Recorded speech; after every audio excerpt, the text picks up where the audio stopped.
بیا که ټپي شوېږي لمنه خال د ږدم په وینو بیا که ټپي شوېږي لمنه خال د ږدم په وینو بیا به په لپو کې اوبه درته راوړم لاليه بیا به په لپو کې اوبه درته راوړم لاليه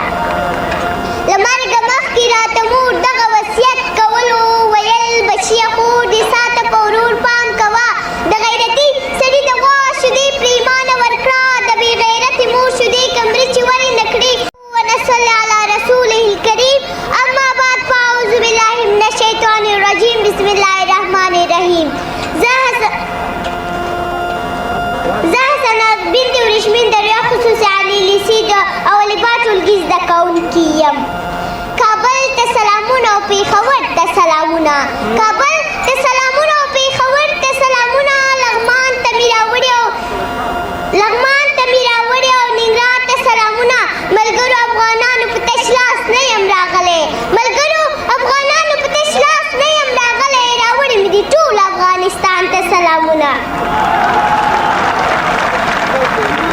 مننه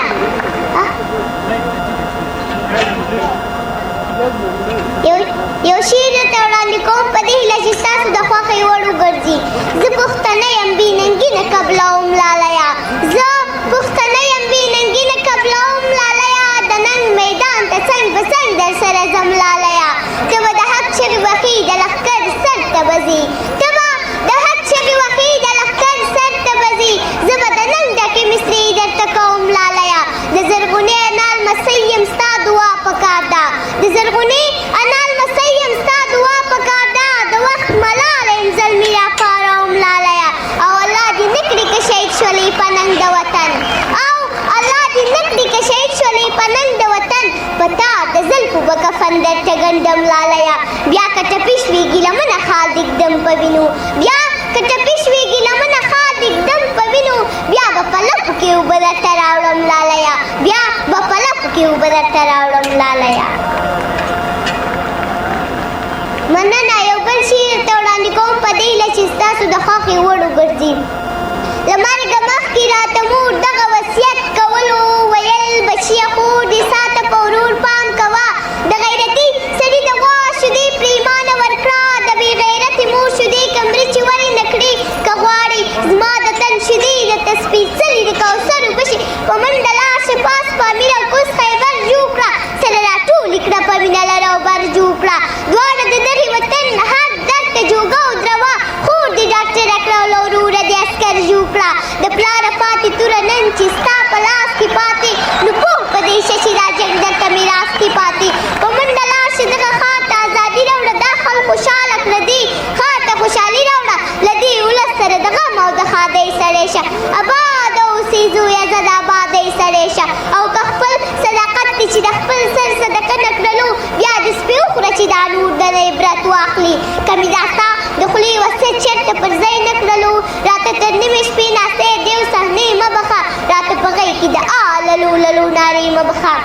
که مې بیرغ د ازادۍ چېرته ونه رپوو ستا د قسم مې مورې ماته د شیدې مه بخه ګټه چې کوي هغه خلک معلوم دی هغوی ګټې کړي هغوی په صبر د باران اوبو ته خټې کړي خیر که نن غلي څه نه وایي موږ جار اخیستی 100 کاله پس به هم د خپل دښمن نه وار اخیستی مګرې څکې موږ د چا عطر بوی کړي نه دي موږ لوی کړي خو په دې ملا پوی کړي نه دي وچه ډوډۍ ځان د سیخ کباب پلاو ګڼلی موږ د بل چا په دسترخوان بچلې کړي نه دي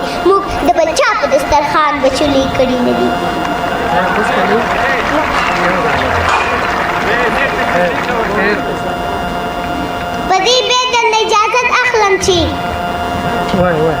زما د سترګو اوښکې دی جهان دی نور څه نشته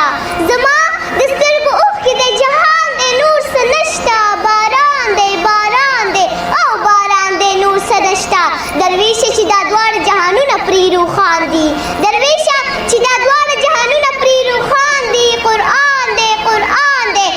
قرآن دی نور څه نشته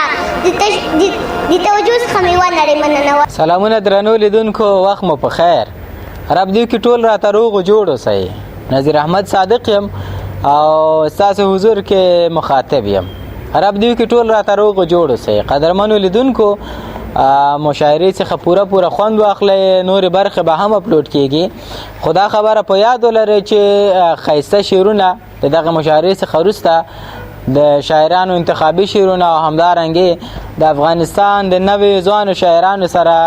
خپرونې او د هغوی شعرونه به هم تاسو ته ریکارډ کوو. نو تر هغې چې موږ نارنګل مشاعره پای ته رسوو هغوی سره خپرونې ریکارډ کوو، تاسو چینل سبسکرایب کړئ تر څو د راتلونکو خپرونو څخه خبر اوسئ او د زنګ علامه یا ګنټې علامه هم ووهئ. تاسو ټولو څخه ډیره زیاته مننه. کور مو ودان.